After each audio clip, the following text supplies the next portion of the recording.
Picture yourself standing in a dusty garage, hands covered in grease, the smell of old metal and oil filling your nostrils. There's a 1967 Mustang in front of you, rusty and forgotten. Most people would see junk, but you see potential. You see beauty waiting to be rediscovered.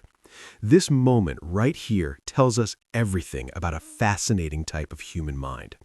The people who restore classic cars aren't just fixing machines. They're engaging in something far deeper, something that reveals profound truths about human psychology and what makes us tick. Every bolt they turn, every panel they polish, every engine they rebuild speaks volumes about who they are as individuals. Let's start with something most people don't realize. Classic car restoration attracts a very specific personality type. These aren't people who give up easily. Research in personality psychology shows that restorers typically score incredibly high on a trait called conscientiousness. They're meticulous, detail-oriented, and persistent to an almost stubborn degree. When everyone else walks away from a challenge, they lean in closer. Think about what restoration actually demands. You might spend 6 months just sourcing the correct carburetor for a vintage vehicle, another year fabricating a single body panel that no longer exists anywhere in the world. This isn't a hobby for the impatient. It requires a psychological makeup that finds satisfaction in gradual progress rather than instant gratification. In our world of same-day delivery and streaming entertainment, these individuals stand apart. There's also something deeply therapeutic happening in those garages. Psychologists have studied the mental health benefits of hands-on work, and the findings are remarkable. When you're rebuilding an engine, your mind enters a state remarkably similar to meditation. All the worries about work deadlines, family stress, or global problems fade away.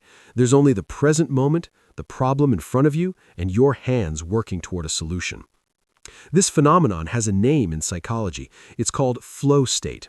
The Hungarian psychologist Mihaly Csikszentmihalyi spent decades studying it.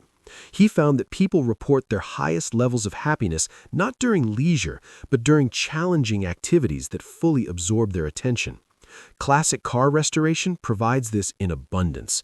The challenges are real, the skills required are substantial, but they're achievable with dedication and learning. Now here's where it gets really interesting. Many restorers report that working on their cars helps them process difficult emotions and life transitions. Someone who recently lost a parent might restore the same model their father drove. A person navigating a career change finds clarity while rebuilding a transmission. The car becomes more than metal and rubber. It becomes a companion through psychological transformation. There's a concept in psychology called object relations theory. It suggests that we form emotional attachments to objects in ways that help us work through relationships and identity issues. A classic car becomes a safe place to invest emotions, to practice patience, to experience success after repeated failures. Unlike human relationships, a car won't judge you for making mistakes. It simply waits for you to figure things out. The nostalgia factor cannot be ignored either. Nostalgia serves important psychological functions. It connects us to our past, reinforces our sense of identity, and provides comfort during uncertain times.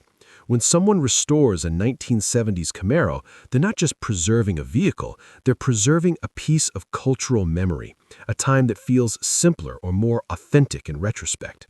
Studies on nostalgia show it actually improves mood and increases feelings of social connectedness.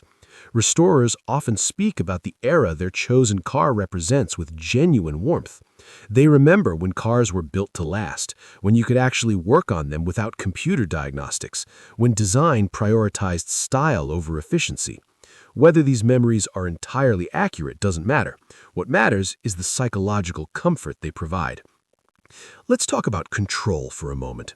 Modern life often feels chaotic and unpredictable. Economic uncertainty, political turbulence, technological changes that outpace our ability to adapt. Where do you find stability in such a world? For many restorers, the answer sits on 4 wheels in their garage. A restoration project offers complete control. You decide every detail. Original specifications or custom modifications, factory colors or personal preferences. Every decision is yours. This sense of autonomy and agency provides powerful psychological benefits. Research consistently shows that perceived control over our environment significantly impacts mental health and life satisfaction. When you complete a restoration, you've created something with your own hands. In an economy dominated by service jobs and digital work, this tangible accomplishment carries enormous psychological weight. You can point to that car and say, without question, that you made that happen. It existed as rust and ruin. Now it gleams and purrs. That transformation came from you. The social psychology dimension is equally compelling. Classic car communities are tight-knit groups bound by shared passion and specialized knowledge. These communities provide belonging and social identity in ways that modern society often fails to deliver. When you're part of the car restoration world, you're part of something larger than yourself. Anthropologists who study hobbyist communities note that these groups often develop their own cultures, languages, and hierarchies. There's a vocabulary only insiders understand. Knowledge gets passed down from experienced restorers to newcomers. Status comes not from wealth or job titles, but from skill, knowledge, and dedication to craft. This alternative social structure appeals to people seeking meaningful connection outside conventional channels. Consider also the element of legacy and immortality. Humans are uniquely aware of our own mortality, and this awareness drives much of our behavior. We want to leave something behind, to matter, to be remembered. Classic car restoration offers a path toward this goal that feels achievable. When you restore a vehicle that's 40, 50, or 60 years old, you're ensuring it survives another generation. Perhaps your children or grandchildren will drive it. Perhaps it will end up in a museum. Perhaps enthusiasts will admire it at car shows decades after you're gone. The car becomes your legacy, a physical manifestation of your dedication and skill that outlasts your biological life. Psychologists call this generativity, the desire to contribute to future generations. It's considered a crucial aspect of healthy adult development. Restoration provides a concrete way to fulfill this psychological need.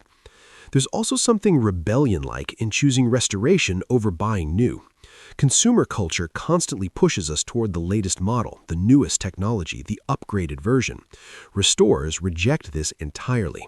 They find value in what others discard. They see potential where marketing departments see obsolescence.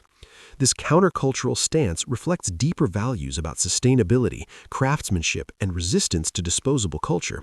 Psychologically, it allows individuals to express personal values through action, reinforcing identity and self-concept in powerful ways.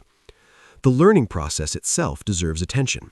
Restoration demands acquiring knowledge across multiple domains: mechanical engineering, electrical systems, metalworking, painting, upholstery, and more. This continuous learning keeps minds active and engaged. Cognitive psychologists emphasize that learning new skills throughout life promotes brain health and delays cognitive decline. But beyond the health benefits, there's deep satisfaction in mastery. When you finally understand how a particular system works, when you develop the skill to execute a difficult technique, you experience genuine pride. This isn't the hollow achievement of leveling up in a video game. It's real competence in the physical world, knowledge that has practical application.